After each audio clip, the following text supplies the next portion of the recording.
I will just introduce you using what we've been provided for Jonathan and maybe add a few more comments, personal comments. But Jonathan Wilson-Hartgrove is a celebrated spiritual writer and sought-after speaker. He's a native of North Carolina and a graduate of Eastern University and was part of the first cohort of the Honors College. And he's also a graduate of Duke Divinity School. In 2003, Jonathan and his wife Leah founded the Rutba House. Did I pronounce that right? A house of hospitality where the formerly homeless shares community with the formerly housed. Jonathan directs the School for Conversion, a popular education center that works to make, quote, surprising friendships possible. He is also the associate minister at the historically black St. John's Missionary Baptist Church. Jonathan is the co-compiler of the celebrated Common Prayer, a literary for ordinary radicals, and the author of several books on Christian spirituality, including Reconstructing the Gospel, Strangers at My Door, The Awakening of Hope, The Wisdom of Stability, and The New Monasticism. He is also the co-author with the Reverend Dr. William Barber II of The Third Reconstruction, Moral Mondays, Fusion Politics, and the Rise of a New Justice Movement. An evangelical Christian who connects with the broad spiritual traditions and its monastic witnesses, Jonathan is a leader of the Red Letter Christian Movement and the Poor People's Campaign, a national call for moral revival. So you can tell Jonathan is a faith and thought leader, and he's a product of Eastern, who was formed here and at Duke. We're very pleased to welcome him back. We were talking on the way over here about his connection with Ann Atwater, who was featured in the recently released film, The Best of Enemies, which is, I highly recommend you go see it. And that's a plug that you probably are going to give too. But please join me in welcoming one of our own, Jonathan Wilson-Hartgrove.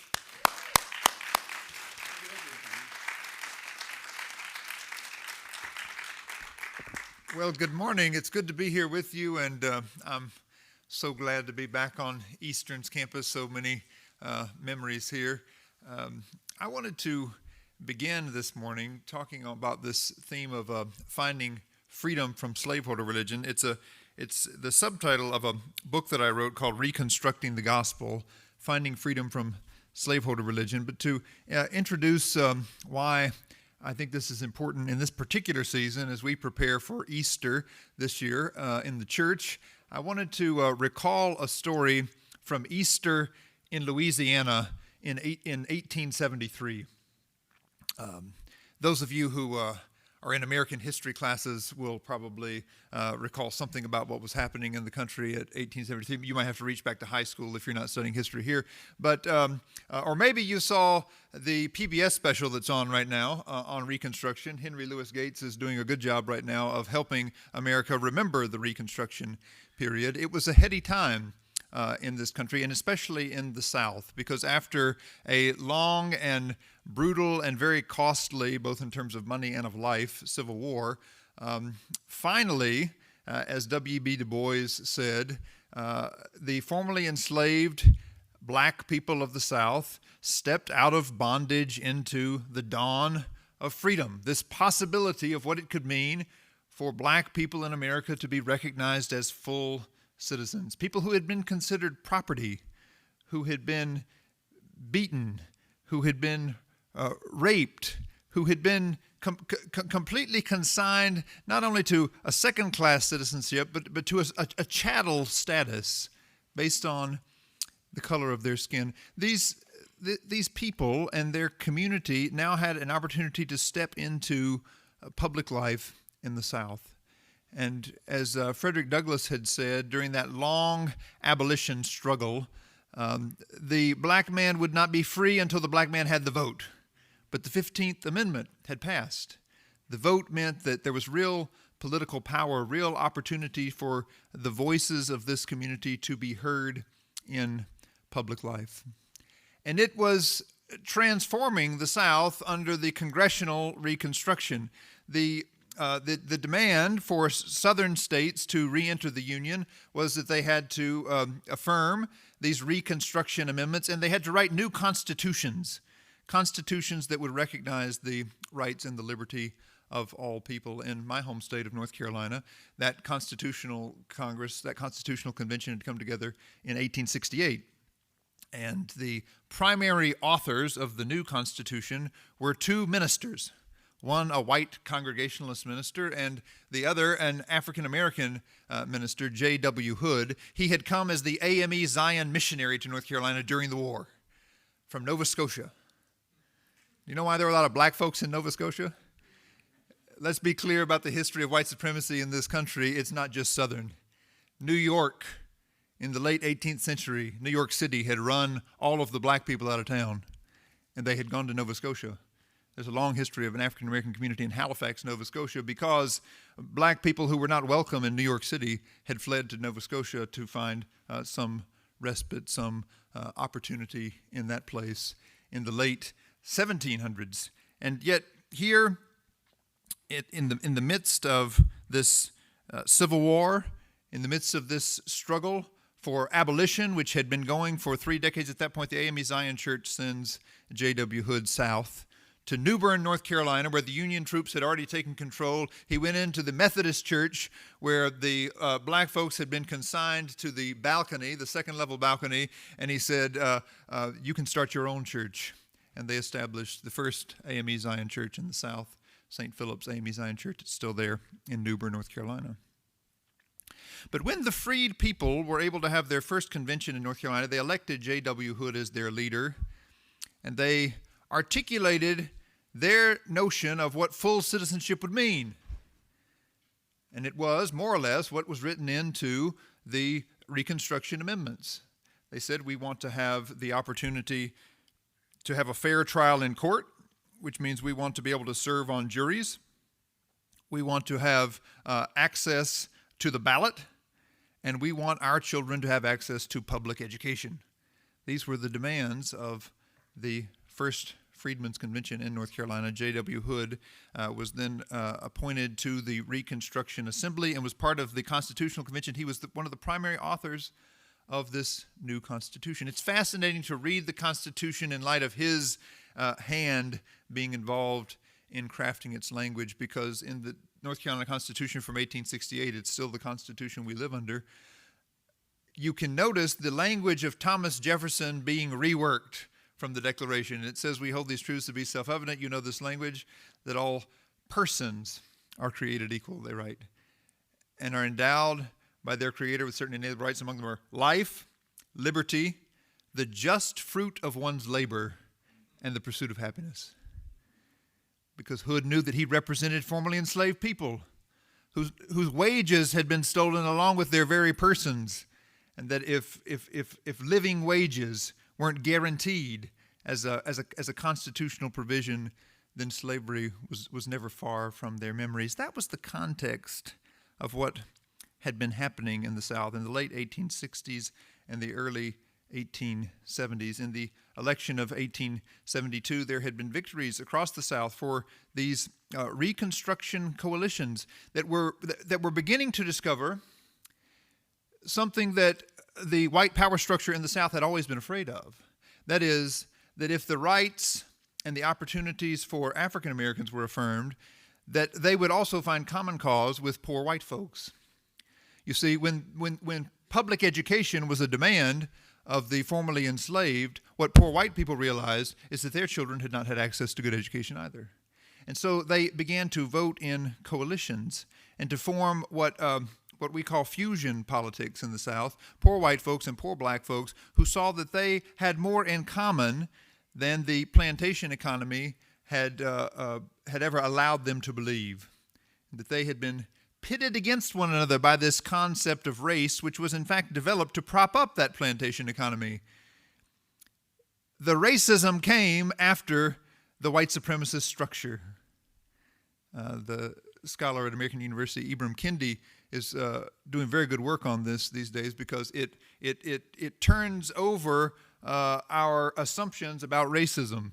That is, especially in the evangelical community, we've often been told that what we have to do is change our racist beliefs so that we can then work together to change racist structures. Kendi says, no, it develops the other way. we established a system of plantation capitalism in the South.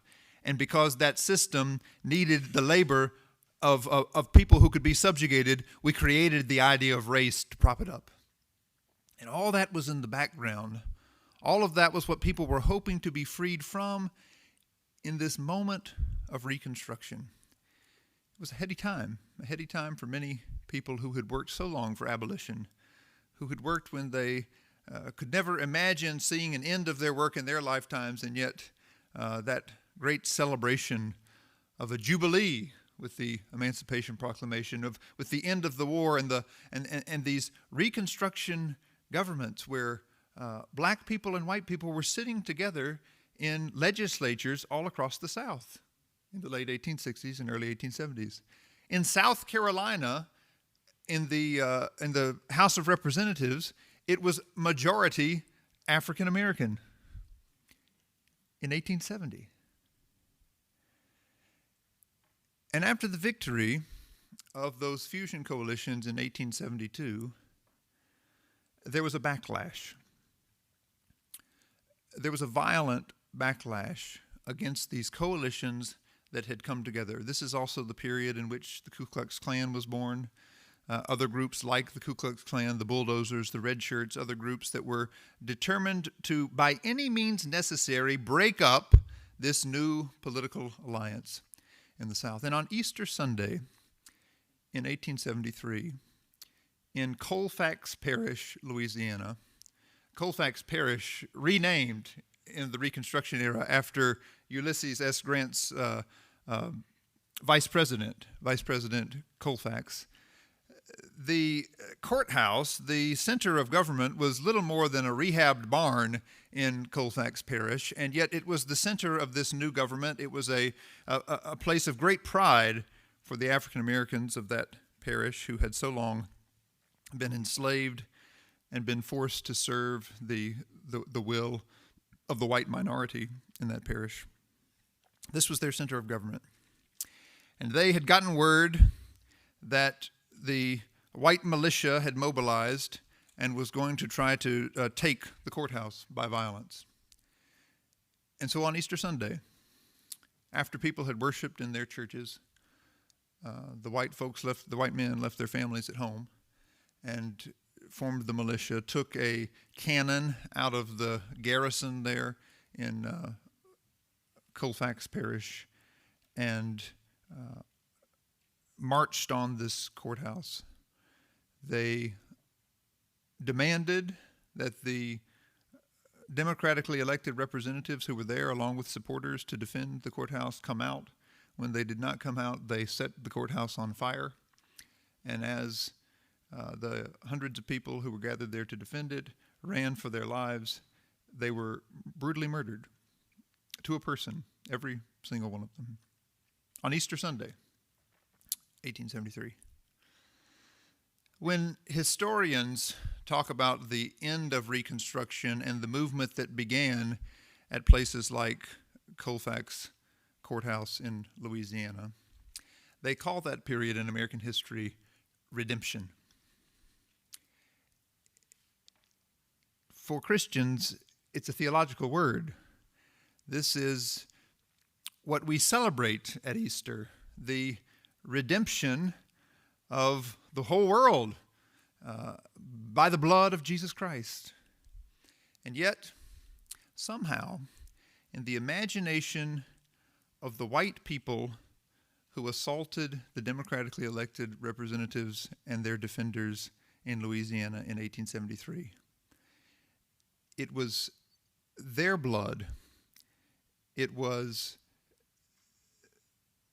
their violence that could redeem the South in which they took pride. How in the world does that happen?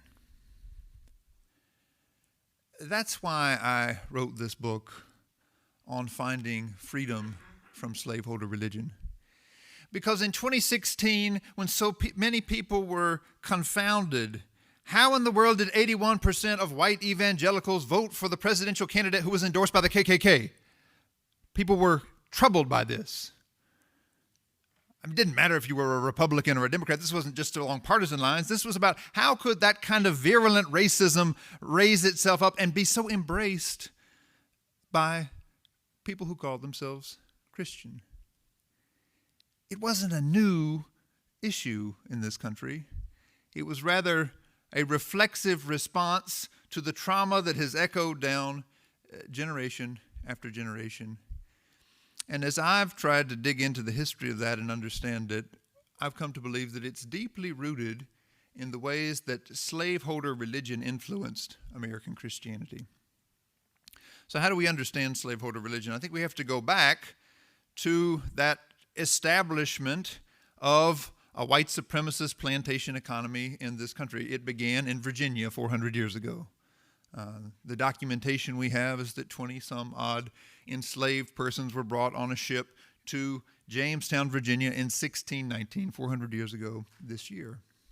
And when they were brought here, they were brought in bondage, yes, but in a kind of bondage that was not easily distinguishable between their status and that of other indentured servants. Many people were brought here to do the work under some sort of debt slavery that they had an opportunity perhaps to work their way out of, and yet the conditions were such that it was very unlikely that most of them would live through the conditions of their servitude.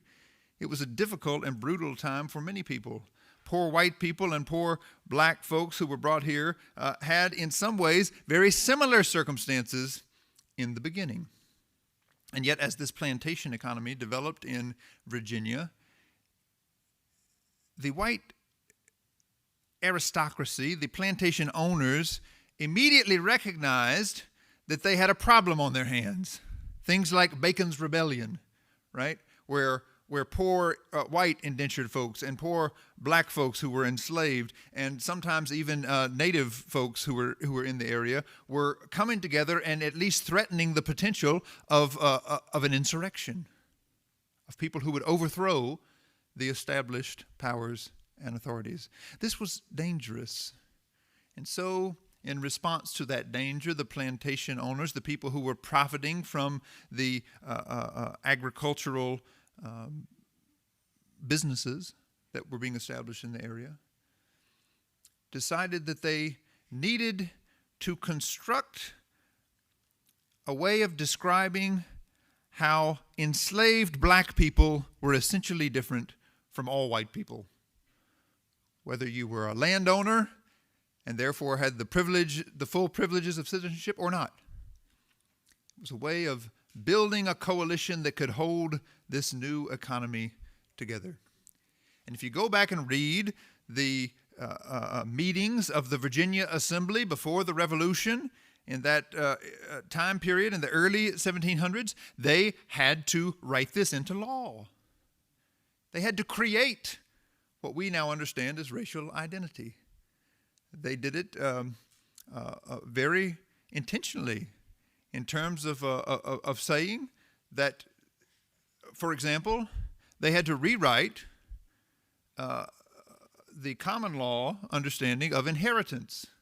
Why? Because black people were owned as property by white men, which meant that white men regularly raped black women who they considered their property. Because that happened, they had children by their wives, and they had children by women who were enslaved. The common British law was an inheritance law based on patrilineal descent. You inherited the property of your father. That was not going to work in this context because the plantation owners had children, black and white. So the Virginia Assembly gathered itself and decided that inheritance law would be matrilineal in the plantation economy. This gets written into the code. James Baldwin understood this very clearly when he was debating the editor of the Richmond paper in the 1960s. This man who, in the midst of the civil rights movement, was considered himself a respectable white Southerner and so wanted to appear to be liberally minded. And so he says to Baldwin, "I have nothing against you, Mr. Baldwin. I respect you as one of the great authors in this country. I just don't want you marrying my daughter. To which Baldwin quickly responded, "No, that's where you're wrong, sir.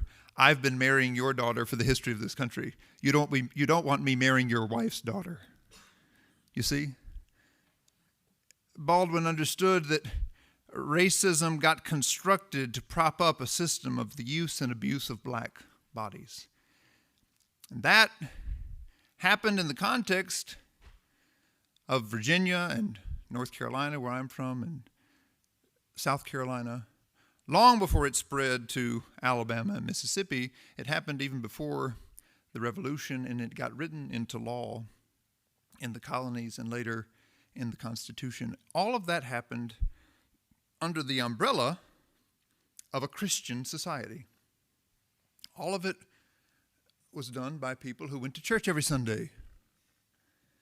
If you go back in the history of Virginia, for example, in the Baptist Assembly in the 1730s, there was actually a vote by Virginia Baptists in the 1730s to say that no Baptist could own another person, because on the face of it, it seemed fairly obvious. If you were going to love God with all your heart, soul, mind, and strength, and love your neighbor as yourself, how could you claim to own your neighbor? This was a pretty straightforward reading of Scripture. And yet when the Baptist ministers from that assembly went home and talked to the landowners in their area, who in most cases were the most prominent members of their congregations, they informed them that they had voted wrongly and that they would, if they wanted to keep their jobs, have to vote differently when they went to the next assembly, which they did. And the Baptist Church changed its position. But the Anglican Church had an official position. It was officially understood that slavery was an ancient institution that had been part of society, and that it was in keeping with the Scriptures because it had been part of the Old and the New Testament, and this went on like this until the abolition movement again raised this challenge. And by the mid-19th century, the abolitionists had so vociferously argued for the immorality of enslaving other people that the churches had to respond. And in their responses, we find the creative thinking that they used to try to justify what none of them could imagine living without. There's a Baptist pastor from Virginia named Thornton Stringfellow who writes a book in the midst of that, answering the abolitionist. It must be said that he was not alone. Many books like this were written. If you go into the theological libraries of today's seminaries, you can still find the books that were written by pastors and seminary professors during this period, largely funded by plantation owners, of course, but these were carefully constructed arguments to explain to people why slavery was not only allowable, but was God's will. And Stringfellow says in his argument that slavery is a good not only for the plantation owners, but also for the enslaved. Because he said if those people who were brought here from Africa had been left there, they would have died and gone to hell. But since they had the opportunity in his imagination to come here to this place and to hear the good news of the gospel, he says there's hope that their souls will be saved. And furthermore, he waxes eloquent and says there's hope that they will one day return to Africa's Ethiopia and preach the good news there. This is a man who claimed to have read the Bible.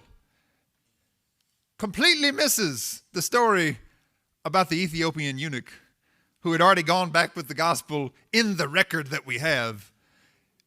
He can only imagine Christianity from his position of whiteness. And so he creates this radical division between the gospel's good news for our eternal salvation and what it has to say to us about our lives in the here and now. Now, very few people would anymore use that argument to try to justify the enslavement that happened then. But I think it's critically important for any of us who are trying to be Christian in America to realize that that deep bifurcation between the soul's well-being and how we live in the world, that's very much with us. Not just in so-called conservative Christianity, but in much of American Christianity. And that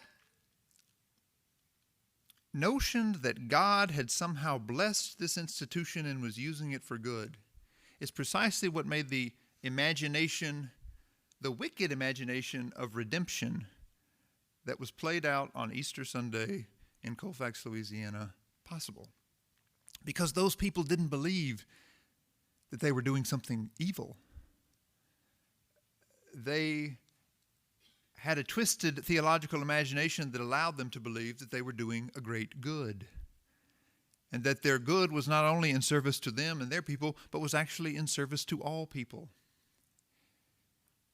Another thing I did when writing this book was I went back and I read some of the correspondence between church members who were also plantation owners in this antebellum period in the South.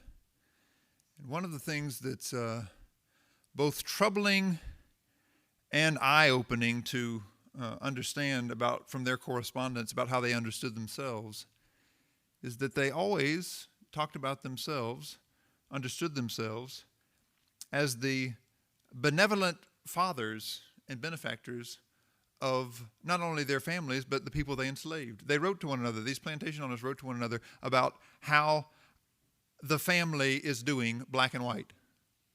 I write to inform you that the family is well, both black and white. It's a common phrase in their exchanges. Because these were people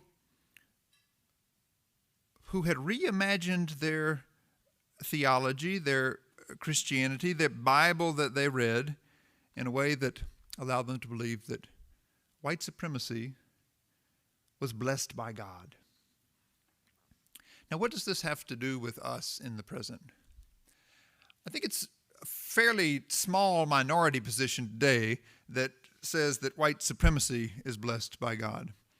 But I think it's important to realize that the call and response of reconstruction and redemption has been passed down to us generation after generation since this period in American history.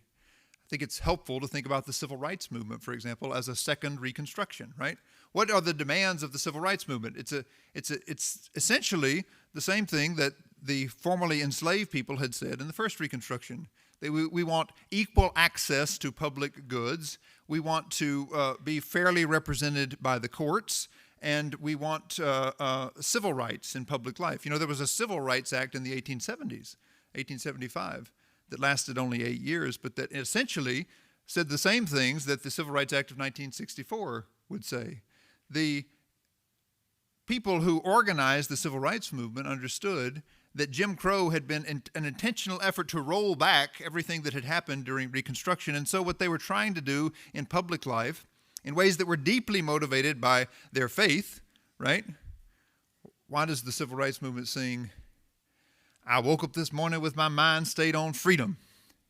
Because everybody had learned that song in church. They knew that song. I woke up this morning with my mind stayed on Jesus. We got any church folks here? I woke up this morning with my mind stayed on Jesus. When you sing that in a movement where you understand that Jesus has motivated you to engage in public life in a way that you cannot imagine separating your soul salvation from your action in the world to try to make the world a better place. When you do that, you can sing that song to speak to whatever the moment is. Vincent Harding, who was one of my teachers, was a friend of Dr. King's and Ella Baker's and others during the movement, worked closely with them through that time. He used to tell me, you know, I never went in any church where we sang, I woke up this morning with my mind stayed on civil rights. He said when the journalists came down to try to describe what was happening, they said, you know, what are y'all advocating for? Well, you know, we want to be able to sit at the same lunch counters. We want to be able to stay, you know, in a motel when we're driving from one place to another. We want to be able to get gas, public accommodations. Oh, you want civil rights. But no, it was deeper than that. It was a second reconstruction. It was insisting the same basic access and dignity that the first reconstruction had done. And of course, the high point of the second reconstruction is the same as that of the first. That is that in a democracy, people are never going to be guaranteed equality if they don't have the power to vote.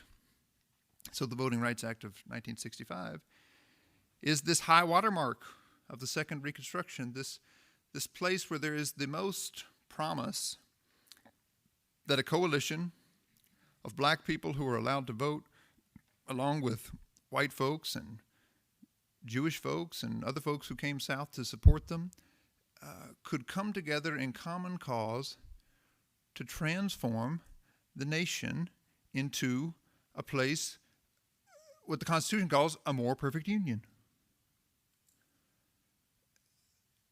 And in the midst of that, of course, preachers were out front, right? Martin Luther King was perhaps in the mid-1960s the most famous preacher in America. And he was known, of course, for preaching as a spokesperson of the civil rights movement. The civil rights movement that was demanding equality for all people and increasingly saying that we must address the ravages of poverty and of war, all because these are moral issues, right? Deeply rooted in faith and in a conviction that the God who made us wants us to live together in ways that allow all people to flourish. If that's going to happen, it can't just happen heart to heart and breast to breast. We have to address the structures that keep that from happening in the places where we live. It's interesting if you go back and look at the second Reconstruction that the most vocal resistance to the moral leadership of the civil rights movement is, of course, what we can call the preachers of slaveholder religion. I dug into the archive at Stanford that Claiborne Carson has kept, a really monumental scholarly effort over the last 50 years. He's gathered and cultivated all of the papers of Martin King and of the Southern Christian Leadership Conference. And in those papers, there are all kinds of letters and messages that King received. One of them is from an evangelical pastor. It struck me. He identifies himself as an evangelical, as a Southern Baptist from the South, and he writes to Dr. King politely, kind of like that newspaper editor who was talking to Baldwin. He thinks of himself as very enlightened. He writes and he says, "Dr. King, I've heard you preach, and you're such a good preacher. You have such gifts as a preacher. I wish you would use your gifts to preach the gospel and stay away from this political stuff." You see? He articulates that same distinction that Stringfellow had created in order to justify the enslavement of people. This notion that the gospel is really about preaching a message that changes something in your heart so that you go somewhere else when you die, but that is necessarily distinct from all that Dr. King was doing, advocating for justice and standing up for the oppressed in public life. One of the gifts of my life, and Robert mentioned this, is that when I left Eastern and went to Durham, North Carolina, I wanted to become part of the fusion coalition that had started after Reconstruction and had continued in the South. I knew that alongside this slaveholder religion, there was a freedom church. There was a long story of people who had understood that the God who raised Israel out of Egypt and had raised Jesus from the dead had also raised the enslaved people out of their bondage and was calling all of us toward freedom and liberation in this world. I wanted to learn that from people who had practiced it. And so in Durham, where we moved, I knew I had learned that Ann Atwater was one of the people who embodied that tradition. She was a poor black woman from Columbus County, North Carolina, who had moved to Durham following the man that she had married, and shortly after they had had 2 young daughters, he left her to go elsewhere, and she was a single mother there in Durham, trying to figure out in the 1950s how to survive. She had done domestic work in white people's homes and understood all of the ways that this system was set up to make it nearly impossible for someone like her to have any quality of life, and yet she knew her primary task was to survive. And she was a deeply Christian woman. Her daddy had taught her the Bible at home, and she had joined the Mount Calvary United Church of Christ when she had come to Durham, and her faith got her through, kept her going. One day when a man named Howard Fuller came through the neighborhood asking if anyone needed some improvements on their homes, she said, "Oh, no, I got the perfect house in Durham." She said, "I can sit in my living room and look straight out to the street, see everybody's coming by. The hole in the front wall is so big." And she said, besides that, my kids love the bathtub. They call it Niagara Falls because whenever you turn the water on, it shoots up before it comes down. He says, this is the perfect house. She looked at him and said, of course there's things we need fixed. The landlords don't care about us. We all need stuff fixed. He said, you come to a meeting tonight and we'll help you get it fixed. So she went to her first community organizing meeting in 1964. And Howard Fuller immediately recognized that in addition to her sense of humor, she also had a capacity to organize people. And she went through a 17-week community action training and became the director of the neighborhood councils in Durham and began advocating for people to have, again, in the midst of the civil rights movement, basic access to services, social services, affordable housing, good schools for the children. All of this was just her work. And she did it because she knew that there was power in it, that it was an avenue through which she could practice the radical love ethic that she had learned in the church. And then in 1971, when after the 1954 Brown decision, the courts were finally getting around to saying to particular Southern communities, you actually have to integrate all of your schools. The AFL-CIO sponsored what they called a charrette in Durham, North Carolina, and they needed 2 people to lead the charrette who would bring the whole community together. A community that in this long history had been pitted against one another over and again. And of course, the people who hated each other the most were black people like Anne, who had been organizing for her people's rights and had insisted that they were going to have rights. They would have to have power. That's all black power was ever about. She was a black power activist because she loved black people, because she loved herself, loved her children. And on the other side, there was the Ku Klux Klan that showed up anytime she was at City Hall and harassed her and threatened her, told her in whispers over the phone at night what they were going to do to her if she didn't stop organizing, but she kept organizing because she loved people. And this charrette, in an attempt to bring everyone in town together to talk about how the schools could be desegregated, convinced Anne and CP, the head of the Klan, to co-lead the charrette together. During which they listened to one another and learned what the poor white folks and the poor black folks at the plantation economy had learned. They learned what the fusion coalitions during Reconstruction had learned.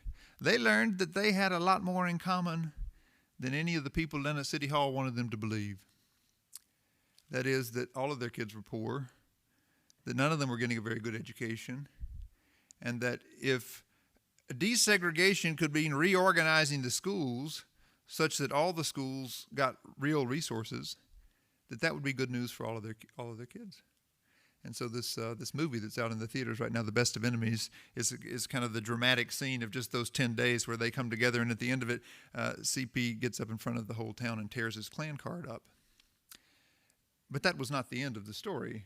It was in many ways just the beginning. The next 30 years, they worked together in this fusion to be together and to demonstrate to me and to many others, I think, the good news of what the gospel is really about. Let me close with this. Ephesians chapter 2 says that Christ himself is our peace, for he has destroyed the dividing wall of hostility and has made possible in one new humanity reconciliation to God. I think fusion politics is about seeing that in the flesh, right here in the story of America that we've inherited. It's a violent and brutal and traumatizing story, and yet in the midst of the story, there is the reality that the divided peoples have come together in real physical bodies, often assaulted, often harassed, often marginalized and ignored in our history, and yet it's the greatest hope that what Langston Hughes wrote in his poem can be true for us even now. Langston Hughes said, "America never was America to me, and yet I swear this oath, America will be. Will be not because there's some sort of divine mandate that the Constitution of the United States or that the Declaration of Independence is somehow exceptional in the history of the world, but will be because God has made it possible for people who were divided to come together, not just so that we can have peace here on earth, but so that we can be reconciled to God. If Ephesians is right, there is no other path to God. Charles McGee said, we cannot go to God alone, for if we did, we would get there only to hear God say, where are the others? It's a way of summarizing what Dorotheus of Gaza said so well when he said, the greatest commandment is love the Lord your God with all your heart, soul, mind, and strength. And the second like it, love your neighbor as yourself. Dorotheus said, what does that mean? It means all of the world is as if we live on a circle, each of us out on its circumference. There is no way to move toward God at the center without moving closer to one another. That is the gospel.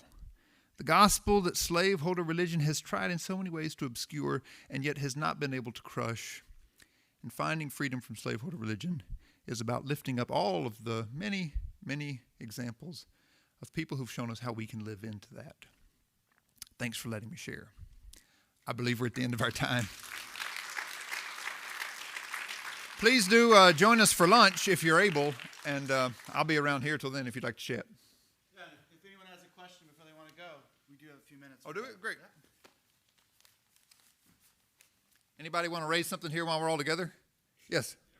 Jonathan, thank you for your talk. I really appreciate it. And I wanted to go back to a point that you made early on where you described the distinction, I believe it was between changing consciousness or changing structures. Uh-huh. And I just wanted you to say more about that, if you wouldn't mind. Yeah, let me recommend the work that Ibrahim Kendi at American University has done. I think it's very helpful. He's trying to explain historically how race was developed, racism. But racism depends on the concept of race, which is developed really to prop up plantation capitalism. And the main point he wants to make is that the structure precedes the bias, right?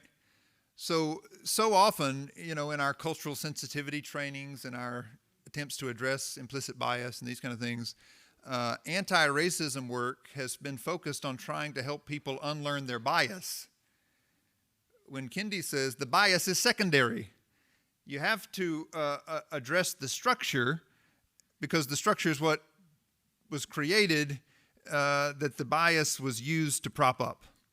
And I think that's an important insight for any of us who want to be part of a multicultural democracy, multi-ethnic democracy, because that's the great crisis that we're in as a country, right? By 2040, most projections say white people will be one among people who think they're white. I mean, this whole idea of whiteness is, a fiction. But we have these categories, and people who think they're white will be one among many minorities. This has created a great deal of fear, particularly political fear, because the Southern strategy was developed in the late 1960s to mobilize the white people of the South, the suburbs, and the Sun Belt as a voting coalition that could keep the essential power structure together. That is at risk with the browning of America. And so the backlash against that is, I think, the basic root of the kind of explicit racism that we see in public life. But I think anybody who wants to address that, I think Kendi is right. Anyone who wants to address that is going to have to address the structures and not simply, get us together in a circle and try to help us understand one another better. I think which is not to say that this doesn't have interpersonal implications, but what happened, for example, between Ann Atwater and C.P. Ellis wasn't just a friendship. It was a political coalition, right? They came together and worked together to change the schools. After they changed the schools, they worked together to change wage conditions for workers in Durham in the next decade. These are the things that have to change if people are actually going to be able to live together. Because frankly, what I hear from poor communities all across the country as I'm organizing with the Poor People's Campaign is that it doesn't really matter to them how much other people like them or not. They can't feed their children, right? We did a national survey with the Poor People's Campaign. There's not a city in America right now where if you're earning a minimum wage, you can rent a 2-bedroom apartment. So how do people survive? Well, any way they can.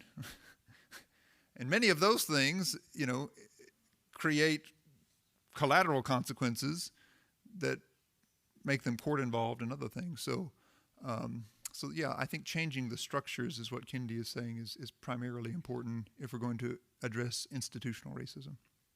Yes. Can folks hear you? Oh, I'll repeat it. Go ahead.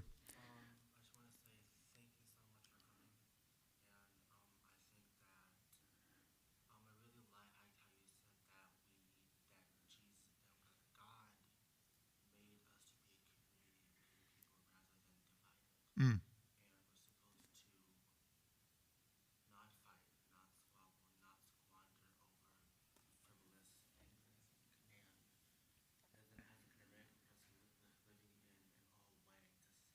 Mm-hmm.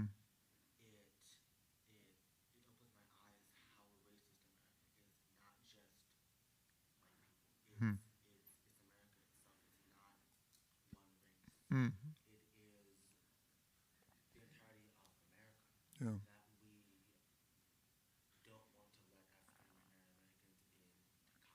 Mm-hmm. Mm-hmm.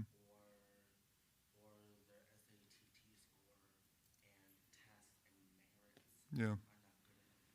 Yeah. What's your name? Angelo.